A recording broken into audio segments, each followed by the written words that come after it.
Pasintabi po sa mga naghahapunan sa Taiwan, ikinagulat ng isang senior citizen ang dahilan ng pagsakit ng kanyang tenga. Ilang araw na pala kasing may nakatirang gagamba sa loob nito.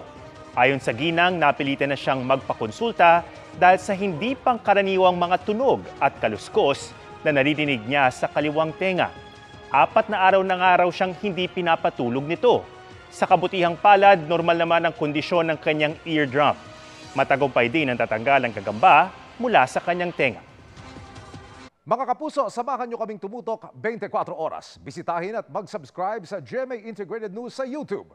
Sa mga kapuso abroad, bisitahin ang GMA Pinoy TV at www.gmanews.tv.